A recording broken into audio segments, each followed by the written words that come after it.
Ako već niste, obavezno posetite kanal našeg prijatelja Steksa i pogledajte njegove klipove, subscribe-ite se obavezno na njegov kanal i obavezno bacite pogled na klip gde Bogdan i Gudura šutiraju trojke pa vidite ko je bolji.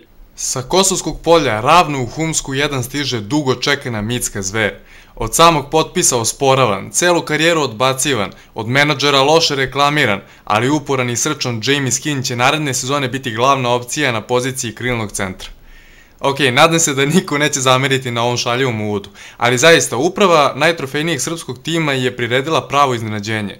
Svi su očekivali neka poznata imena, ali ekipu je pojačao dečko za koga verovatno niko nikad nije čuo, ali mnogi greše. Skin je zapravo imao jako solidnu karijeru. Ako pogledate njegovu biografiju, bilo je tu dosta poznatih i zvučnih klubova poput Asvela, Makabi, Asdoda, Sutor, Morte, Granara i sličnih. Istina, ni meni nije jasno kako je na kraju završio na Kosovu, ali verovatno je imao dobar razlog za tako nešto. Ono što nam njegova karijera otkriva jesu jednogodišnji ugovori i ta njegova želja da ode stepenik više, ali sem te želje deluje da nema previše realizacije. I to mi deluje zaista jako čudno. Inače, rođen je u Severnoj Karolini, a nakon 2 godine na Wake Forestu prešao je na VCU College. 2011. godine je izašao na draft, ali nije bio izabran ni od jedne ekipe. Da ne dužim previše, preći ću odmah na njegove fizičke predispozicije. Počet ću pohvalom, telo mu je zaista fantastično, pored visine od 205 cm, težine od 100 kg, raspon na ruku 215 cm, on ima takođe jako solidan skok od 75 cm, što je za čoveka te visine i težine jako solidno. Takođe, kad u obzir uzmete 100 kg i činjenicu koliko je zapravo eksplozivan, to je još fascinantnije. Naravno, nije to na nivou Tajasa ili sličnih igrača, ali s obzirom na takmičenje i njegovu biografiju prilično eksplozivan. Veoma je jak i zna da potera par igrača kada igra ispod koša. Svoju skočnost najbolje pokazuje iz trka, pošto iz mesta nije ni upola tako dobar. Ruke i gornji deo tela su takođe solidni, a pokreti artikulisani, što u prevodu znači da ne maše rukama kao da su tuđe. Otprilike kao što je radio Đorđe Gagić, ako se setite prethodnih sezona u Partizanu. Tako da što se tiče njegovih fizikalija, zaista nemam neke veće zamerke.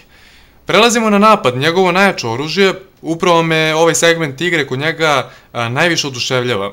Sa kojom lakoćom on kreće, koliko je samosvestran i sposoban da prepozna situaciju. Zaista mi i dalje nije jasno kako je ovaj čovjek došao do Kosovske lige, koja je, budimo objektivni, užasno loša.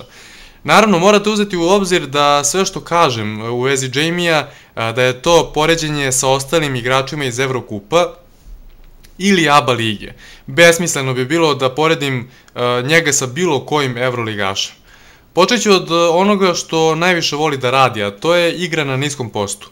Često se otvara da igra 1 na 1 ispod koša i vrlo se lepo snalazi, ali za oko mi je zapalo to što zapravo jako loše gradi i ne može da ugura dosta slabijeg igrača, već se više izlači na neki fadeaway ili gleda da okrene igrača i ostane sam ispod koša. Ali ipak ako odluči da šutne poluhorog, to su najčešće situacije u kojima nema balans pa nije retkost da promaši. Ipak, procenti su mu solidni, ali stvarno smatram da mora poraditi na tom segmentu igre, pošto je trenutno jako loš.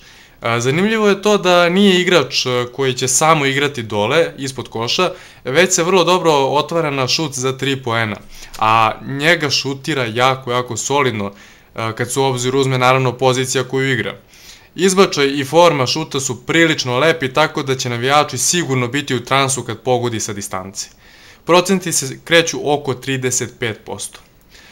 Kod pik situacije je pristojan, može se reći prihvatljiv, mnogo se bolje otvara na šut za 3 poena nego što osvaja prostor kad se otvara ka košu u roll situacijama.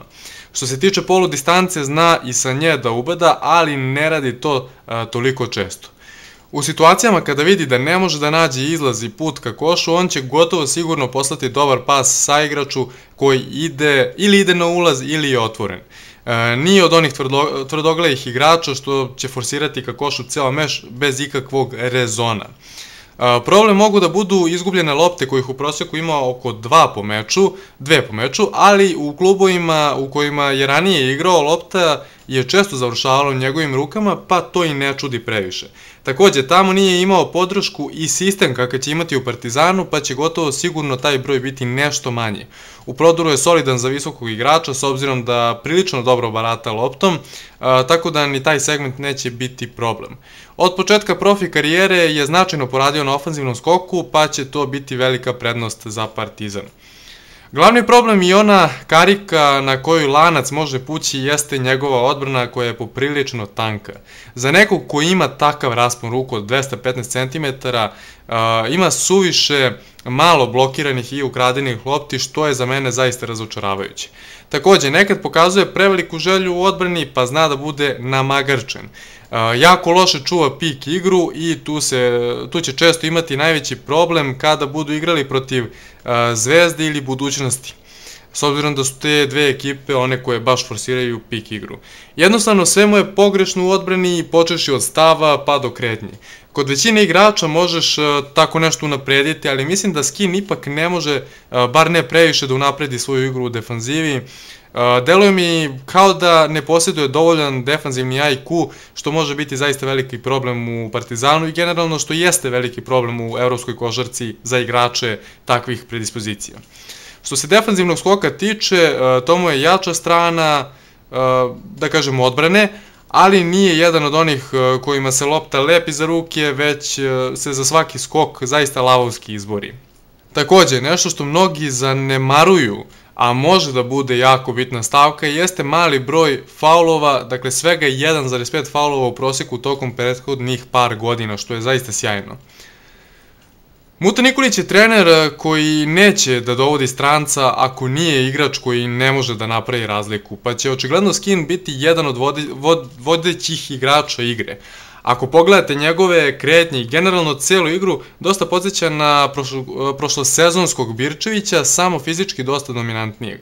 Gledajući njegov Twitter nalog, površno mogu zaključiti da je dobar lik i, što bi se reklo, pravi zajebant. Sad, u neke detalje, odnosno detaljnije analize njegove ličnosti zaista neću ulaziti, jer kako za vas, tako i za mene, on je novo lice na evropskoj košarkaškoj mapi. To bi bilo to što se tiče analize. Ukoliko vam se svidao klip, obavezno lajkujte da stignemo bar do cifre od 200 lajkova. Takođe, subscribeujte se i obavezno dajte svoje mišljenje u komentarima, pa do narednog puta. Pozdravlja vas Stefan Pavićević.